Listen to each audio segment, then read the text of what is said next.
mana pemerintah di saat kami membutuhkan mereka? Semua itu dari relawan. Pemimpin pula sanggup memilih untuk menolak bantuan luar tanpa belah ihsan. Itu bukan kedaulatan, itu kezaliman, bongkak dan angkuh. Gua suka banget Malaysia, man. Gua suka Malaysia. Akhirnya ada yang berani ya. I'm going to Malaysia.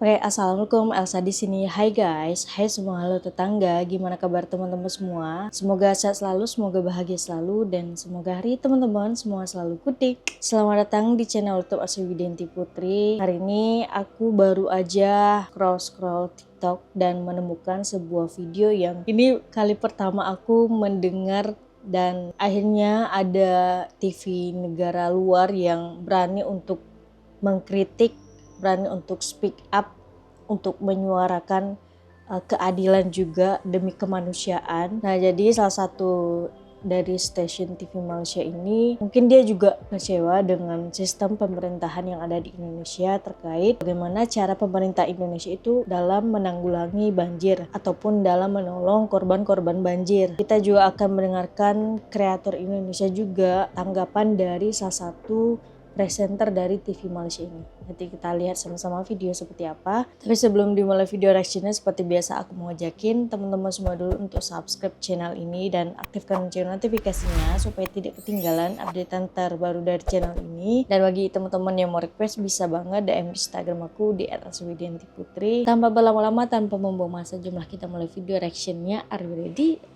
Let's go. Gua baru sadar, gua tinggal di Indonesia. Di negara lain, suara peringatan darurat aja itu bikin merinding anjir. Menandakan bahaya yang akan datang. Mungkin akan terjadi bencana, badai besar, tsunami, nuklir. Lah Indonesia, satu-satunya bencana di negeri ini cuma bencana Simpuden. BMKG aja gak didengerin, ilmuwan gak didengerin. Ya boro-boro ngasih tahu pemerintah kita juga gak bakal tahu kalau besok tiba-tiba banjir anjir. Kalaupun ada peringatan darurat, itu tuh paling pemerintah aja yang lagi bikin ulah gitu. Nah, karena banyak hal yang ribet tadi, buat gue bangun tidur aja jadi masalah. Sampai gue menemukan solusi yang lebih ampuh. Amarah. Kita bisa memanfaatkan rasa marah menjadi energi instan untuk memulai hari. Dan pemicunya gampang banget. Kita tinggal buka medsos. Warga manfaatkan kayu gelondongan banjir. DPR tidak bisa dibiarkan. Damn! Marah gue, aura kemarahan gue kerasa sampai gedung parlemen, bahkan rumah pemerintah. Makanya beberapa hari kemudian mereka langsung ngizinin warga pakai kayu gelondongan. Anjir lah cowok, DPR kita emang hobi banget keren banget anjir. Oh hell no bro, ini slow banget cowok. Prabowo tolak bantuan asing. Pemkot Medan ngebalikin 30 ton beras ke Uni Emirat Arab. Damn! Kita, ya rakyatnya aja bingung. Orang aneh mana yang menolak bantuan kemanusiaan? Udah capek-capek ngumpulin 30 ton beras, dibalikin lagi. Jahil banget orangnya anjir. Kan jadi nambahin kerjaan orang. Besok-besoknya lagi muncul berita tidak jadi dikembalikan, diberikan ke Muhammadiyah, tuh kan. Kenapa bukan dari awal? Bah gila cok, udah kerasa nih amarahnya, udah mau bangun tidur kok.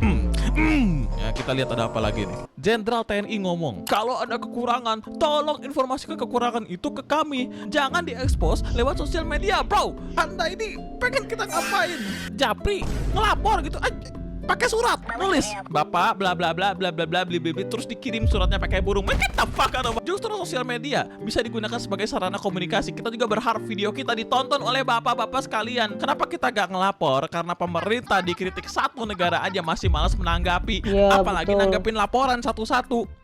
Gak bakal dibaca, gue yakin gak bakal dibaca lu pada. Udah ya jujur aja lah. Lagian kan ini Indonesia, apa-apa harus viral dulu. Terus Letkol tadi juga ikut memberikan pernyataan, jangan giring-giring seolah pemerintah tidak kerja. Enggak, kita gak giring-giring. Ngapain anjir? Kita ngebahas fakta lapangan. Iya. Kalau di lapangan bagus, ya udah kita ngomong bagus. Betul. Sekarang banyak kabar beredar listrik di Aceh Tamiang mulai menyala. Nah bagus. Sejumlah warga terlihat mendengarkan musik melalui pendengar suara, menandakan bahwa aliran listrik. Ya elah, gak gitu dong liatnya. Lu mau lihat listrik mah lampu. Kemarin gua lihat relawan lampunya masih pada mati. Gak tahu ya, mungkin belum merata aja sih. Lagian, pendengar suara itu apa? Frasa dari mana ini? Artinya apaan? Speaker, headset. Gua siapa yang nulis artikel ini? Jelek banget. Kenapa ini penting? Asumsikan pendengar suara itu earphone atau headset. Bisa aja headsetnya mati gitu. Lu tahu dari mana listrik nyala? Tapi nggak tahu ya. mungkin bisa gua maklumin lah ya, karena untuk menyampaikan informasi di sana itu susah guys. Beberapa media itu diduga dibungkam saat meliput Sumatera. CNN ada Iya. reporter yang Nah, menunjukkan yang masih ini banyak. guys, reporter ini video langsung viral.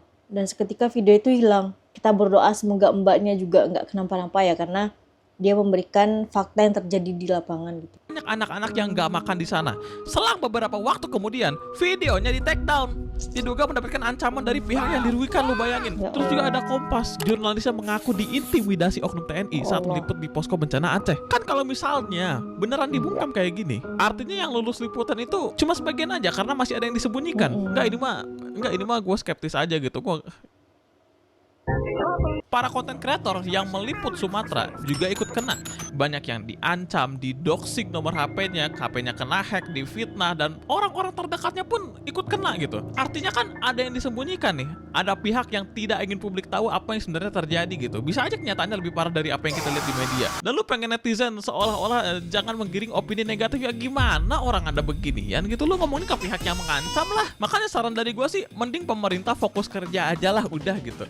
Kinerja pemerintah tuh bisa dirasakan langsung sama rakyat ya, gak usah cari pengakuan, itu nyapain diri. Gak tau men, pemerintah akhir-akhir ini gue lihat bukannya sibuk nanganin bencana, malah sibuk debat sama kritikan netizen, sibuk kompetisi, ya, ngapain gitu. Kinerja pemerintah itu tuh bisa dirasakan langsung sama rakyat. Lu gak usah cari pengakuan gitu, ngapain? Kalau rakyat merasakan, percayalah Anda bakal diapresiasi. Kalaupun ada yang bilang anyenyenyenye pemerintah gak kerja, tentu kita akan membela kalau itu tidak sesuai dengan kenyataan yang ada di lapangan.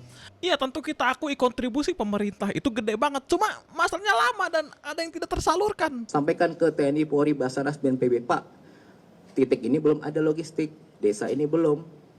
Pasti langsung dikerjakan. Kami sudah memohon kepada Bupati bahkan.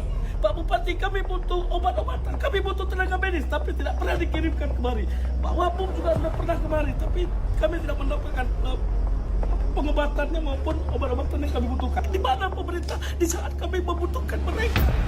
Semua itu dari relawan, bukan dari pemerintah kami bisa menghidupi dapur. Warga sana lo yang ngomong, bukan gue yang ngomong. Warga Aceh Timur yang merasakan secara langsung. Yeah, no shit ya, mohon maaf Pak Letkol Teddy. Ini bantuannya banyak yang nyangkut. Mending buka bantuan dari luar, kata gue mah ya. Setidaknya kalau belum bisa membantu secara maksimal, permudahlah teman-teman kita untuk membantu. Udah mah gak ditetapkan sebagai bencana nasional, bantuan luar ditutup dengan alasan masih sanggup menjaga harkat dan martabat negara. Men, get the hell out man, ini bullshit banget anjir. Yang ada, Anda ini makin diolok-olok. Ketika rakyat sudah tidak Ini lagi dia. punya suara merayu, ketika jeritan kelaparan semakin tenggelam dalam debu bencana, pemimpin pula sanggup memilih untuk menolak bantuan luar tanpa belah ehsan. Itu bukan kedaulatan. Mantap itu jiwa, kezaliman berani banget ini. dan angka. Bagus bang, Demikian suarakan keadilan tuh bang. kebenaran seorang pemerhati menyifatkan kepimpinan Indonesia dari dahulu dan hari ini yang dikemudi Prabowo Subianto sebagai tidak jauh beza dengan penindasan pemimpin Yahudi Zionis, namun terhadap rakyat. Ya ampun abangnya. Ini kali pertama aku dengar stasiun TV luar berani untuk menyuarakan kebenaran.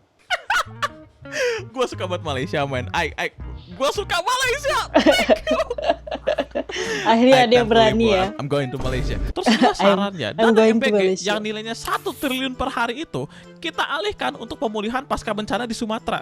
Gue baca-baca dari Pak Agus ya, guru besar UGM. Beliau mempertanyakan rasionalitas perhitungan MBG. Karena MBG penetapan masih anggaran lanjut, MBG padahal tahun libur. 2026 itu kan sebesar 335 triliun. Yang Libur dimana sekolah angka padahal. ini didapat dari perhitungan 360 hari sekolah. Bro, siapa yang sekolah 360 hari setahun anjir? Kalau gue masih sekolah, mending gue fokus kripto. Padahal efektifnya sekolah itu hanya 190 hari, di mana kebutuhan real MBG diperkirakan bisa mencapai 157 triliunan gitu. Itu sebagian dananya bisa kita alihkan untuk pasca bencana di Sumatera. Kalaupun ya asumsikan ada anak yang membutuhkan MBG setiap hari, alangkah baiknya ada pendataan dulu. Nggak semuanya semerta-merta langsung bam 360 hari. Ini mah lu maruk anjir. Rakyat sudah tidak lagi punya suara merayu ketika jeritan kelaparan semakin tenggelam dalam debu bencana. Pemimpin pula sanggup memilih untuk menolak bantuan luar tanpa belah ehsan. Itu bukan kedaulatan, itu kezaliman, bongkak dan angkuh. Demikian teguran pedas seorang pemerhati menyifatkan kepimpinan Indonesia dari dahulu dan hari ini yang dikemudi Prabowo Subianto sebagai tidak jauh beza dengan penindasan pemimpin Yahudi Zionis namun terhadap rakyatnya sendiri.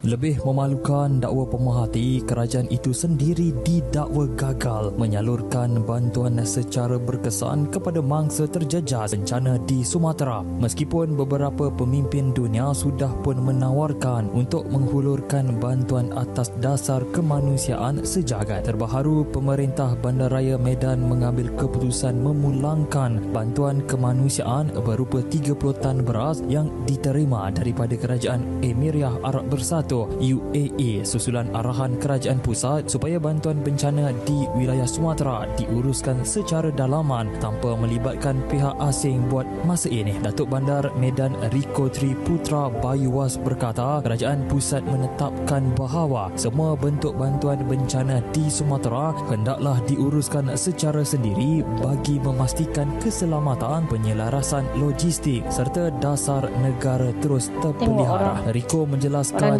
selepas bantuan itu diterima secara simbolik 12 Disember lalu, pihak berkuasa tempatan segera menyemak aspek perundangan dan garis panduan. Belum mendapatkan bantuan secara luas. Masih banyak yang di pelosok-pelosok sana itu yang masih kekurangan sembako, masih kekurangan pakaian, masih kekurangan keperluan untuk ibadah, air bersih gitu. Jadi yang bagian dalam-dalam sana tuh memang masih memerlukan perhatian dari pemerintah.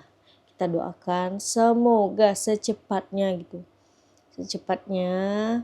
bantuan tersalurkan gitu. Buktikan kalau memang Indonesia bisa mengatasinya, buktikan bantuan itu cepat tersalurkan gitu. Jangan tolak bantuan luar kalau sejatinya belum bisa memberikan bantuan tersebut kepada rakyat-rakyat yang terdampak banjir. Menurut aku pribadi ya, ketika kita menerima bantuan dari luar itu bukan berarti kita lemah, bukan berarti kita enggak berdaya, tapi ini bantuan kemanusiaan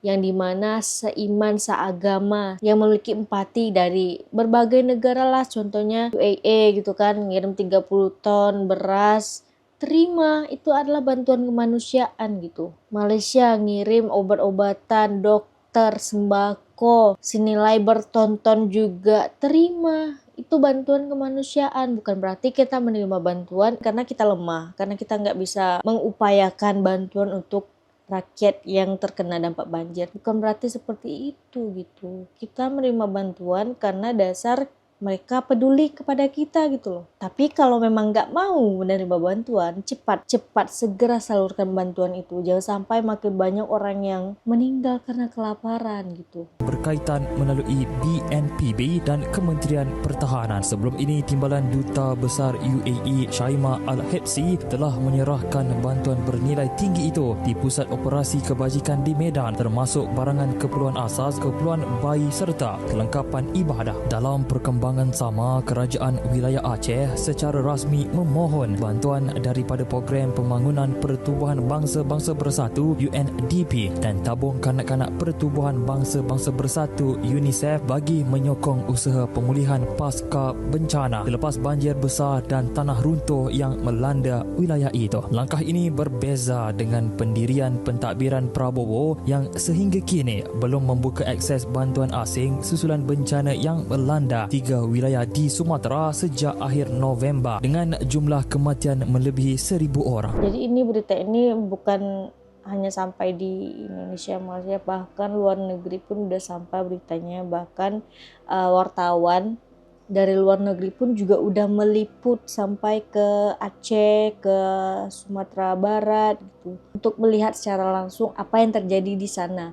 Dan mereka menyiarkan itu di stasiun TV tempat asal mereka gitu. Salah satu warga negara luar. Kenapa pemerintahan Indonesia ini sangat lambat dalam memberikan bantuan? Orang luar aja udah bisa menilai, udah krisis kepercayaan terhadap pemerintah karena dibilang 50 bantuan udah disebarkan, bantuan udah disalurkan, udah triliunan bantuan tersalurkan. Kalau udah tersalurkan pasti ada lah gitu kan manfaat atau dampak yang dirasakan oleh rakyat yang terkena banjir di Aceh, di Sumatera gitu kan. Dan ini kali pertamanya aku mendengar stasiun TV Malaysia, stasiun TV luar berani menyuarakan kebenaran. Terima kasih sudah mewakili. I love Malaysia.